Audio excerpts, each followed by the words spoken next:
Very interesting, Matthew. So on board with Saquon taking that knee when we're playing each other in fantasy this week, and I've got Saquon Barkley on my team. So I think a little bit of subjective bias there. They're factually correct, by the way. And Gallup not showing up last night, I think you're going to ultimately end up winning.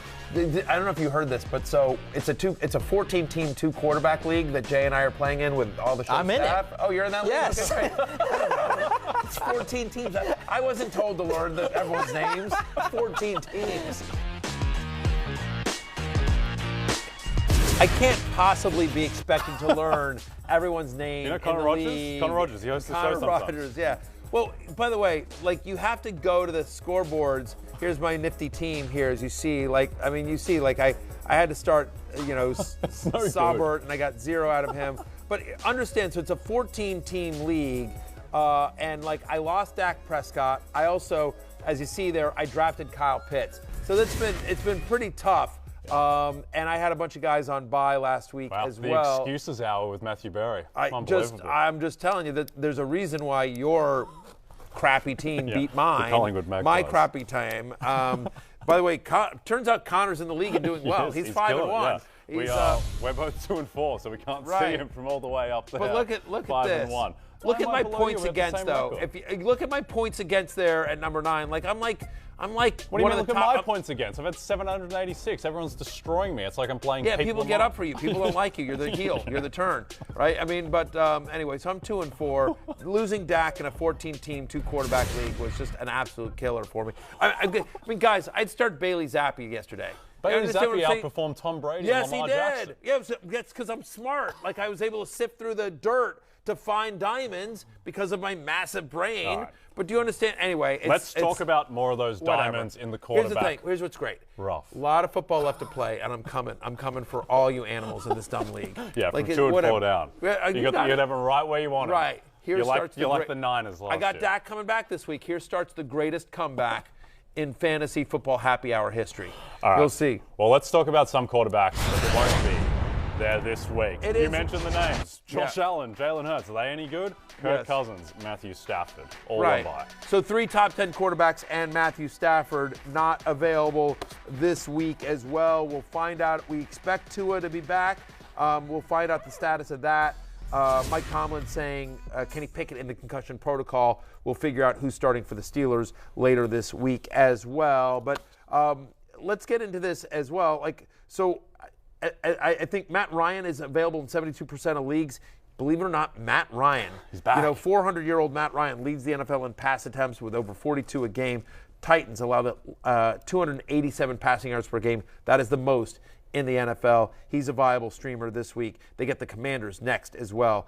Colts do. So Titans, then Commanders. 2 good matchups for Matt Ryan. Yeah, showed a ceiling that we didn't think that he would have had. And also I think that with Taylor coming back off the injury, I don't think they're going to run Jonathan Taylor 30 times. And I think that with Alec Pierce and Michael Pittman there is enough talent to support Matt Ryan in the passing game. Now, Jimmy G, who's not always been the friendliest fantasy quarterback, but he's throwing the ball more. And the thing that I like with Jimmy G is that Deebo Samuel's not running the ball at the moment. He's had 6 carries the past 3 weeks, 7 receptions for Deebo this week. And I think that with Deebo in the passing game more, it makes Jimmy a lot more viable as a fantasy quarterback. He's attractive in real life. He's not always attractive as a fantasy quarterback. But the last 2 weeks, 18 or more fantasy points in back-to-back weeks, and now he gets the Chiefs as teams that face Kansas City are averaging over 40 pass attempts a game. Makes sense. Obviously, the Chiefs put up a lot of points. You have to throw to keep up. I do think Garoppolo, available in over 60% of Yahoo leagues, is a reasonable QB2 this week. Finally, Marcus Mariota for me.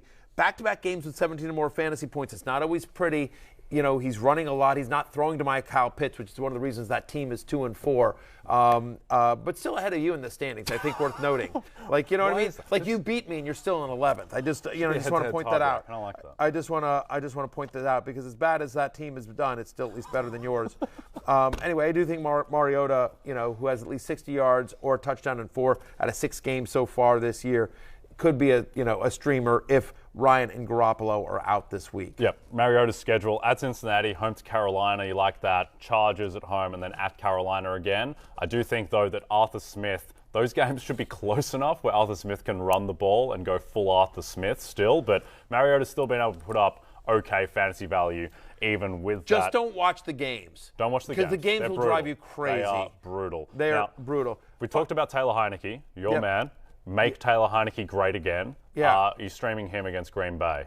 Again, if the first three guys I just mentioned are gone, I need it for a quarterback, I think he's kind of interesting here. By the way, if Bailey Zappi is named the starter again, I don't mind him at home against the Bears. Yep. Bears have a good defense, but so do the Browns, and, welcome to Zappi Hour. But of those quarterbacks, I would have Zappi after Heineke. I do think Heineke is viable. When we come back, let's talk some tight ends. Do the gritty. Mike Gesicki. He's got to mention. And by us doing the gritty, I mean you will do the gritty.